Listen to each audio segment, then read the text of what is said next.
साल 1956 में उस समय के तत्कालीन रेल मंत्री श्री लाल बहादुर शास्त्री एक रेल हादसे की नैतिक जिम्मेदारी लेते हुए अपने पद से इस्तीफा दे देते हैं।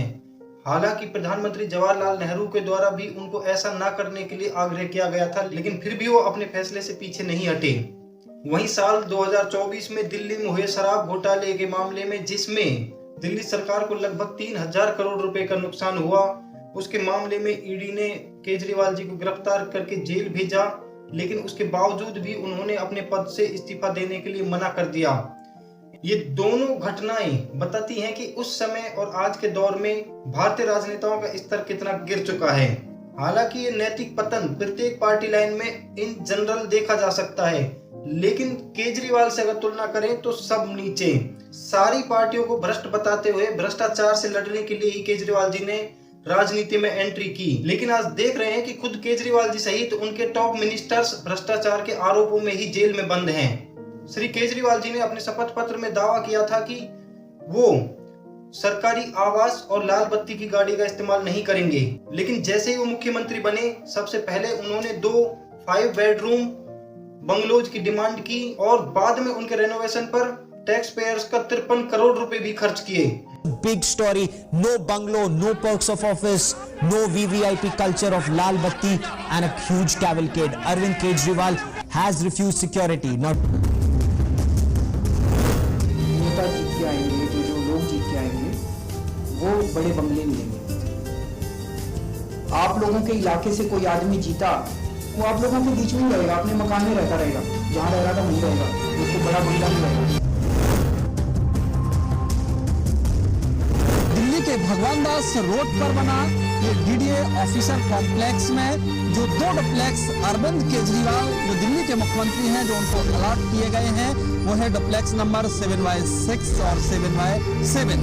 उन्होंने अपने बच्चे के सर पे हाथ रख के कसम खाई थी कि वो कभी भी कांग्रेस के साथ गठबंधन नहीं करेंगे, लेकिन आज वो अपनी कसम भूल करके इंडिया अलायंस में कांग्रेस के साथ गठबंधन किए हुए हैं। क्योंकि कसम है, ना बीजेपी से गठबंधन करेंगे ना कांग्रेस से गठबंधन करेंगे। अगर हमने बीजेपी या कांग्रेस के साथ हाथ मिलाया तो उन लोगों के साथ धोखा हो जाएगा। हम ना बीजेपी को सपोर्ट करेंगे, ना कांग्रेस को सपोर्ट करेंगे और ना उनकी सपोर्ट करेंगे। बच्चों की कसम, गठबंधन नहीं करूंगा, लेकिन कांग्रेस के साथ सरकार बना चुके हैं। वो कहते थे कि उनके पास उस समय की तत्कालीन मुख्यमंत्री शीला दीक्षित जी के खिलाफ 270 पेज के एविडेंस उपलब्ध हैं और दावा करते थे कि जैसे ही वो सत्ता में आएंगे 2 दिन के अंदर उनको जेल में भेज देंगे।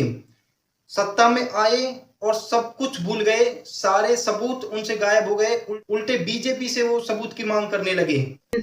भ्रष्टाचार के खिलाफ हल्ला बोलने वाले आम आदमी पार्टी के नेता अरविंद केजरीवाल एक बार फिर बड़े खुलासे के दावे के साथ आज शाम 5 बजे सामने आ रहे हैं। इस बार अरविंद के निशाने पर होंगी दिल्ली की मुख्यमंत्री शीला दीक्षित। अरविंद का दावा है कि उनके हाथ दिल्ली सरकार और बिजली कंपनियों के बीच डील के सबूत लगे हैं।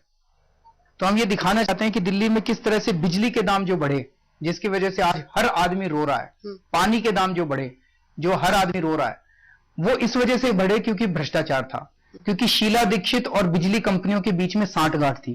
इसके सबूत हमारे पास आए हैं। उनके अगर यू टर्न्स की बात करें तो लिस्ट बहुत लंबी है।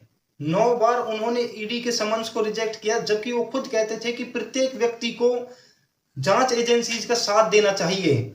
और इस तरह से वो भारतीय इतिहास के पहले मुख्यमंत्री बन गए हैं जो जेल जाने के बावजूद भी अभी तक इस्तीफा नहीं दिया है। यहां तक कि लालू प्रसाद जी ने भी जेल जाने से पहले इस्तीफा दे दिया था। इससे तो यही लगता है कि केजरीवाल जी अपने पद से इस्तीफा नहीं देना चाहते हैं। शायद उनको अपने मिनिस्टर्स पर भरोसा नहीं है और उनको लगता है कि अगर उन्होंने अपने किसी मिनिस्टर को मुख्यमंत्री बनाया और उन्होंने उससे अच्छा काम करके ज्यादा पॉपुलर हो गया तो और बाद में रिजाइन देने से मना कर दिया, तब क्या होगा। और अपनी पत्नी सुनीता केजरीवाल जी को मुख्यमंत्री बनाकर को शायद वो डायनेस्टी पॉलिटिक्स का धब्बा अपने ऊपर नहीं लेना चाहते हैं। और अगर उनकी सरकार बर्खास्त कर दी जाती है तो वो इसको सिंपैथाइज करने की कोशिश करेंगे। इससे तो यही लगता है कि दिल्ली की सरकार कैसे चलेगी, इस बात से ज्यादा उनको अपनी कुर्सी की टेंशन है। नहीं तो ये बात वो भी जानते हैं कि जेल से वो अपने मिनिस्टर्स को ऑर्डर नहीं दे सकते और ना ही दिल्ली की जनता की समस्याओं पे बात करने के लिए वो जेल में कैबिनेट मीटिंग बुला सकते हैं। अब या तो सुप्रीम कोर्ट उनको रिजाइन करने के लिए ऑर्डर दे या फिर एलजी दिल्ली की सरकार को बर्खास्त करके कंट्रोल अपने हाथ में ले। तब तक तो केजरीवाल जी नहीं लगता कि अपने पद से इस्तीफा देंगे।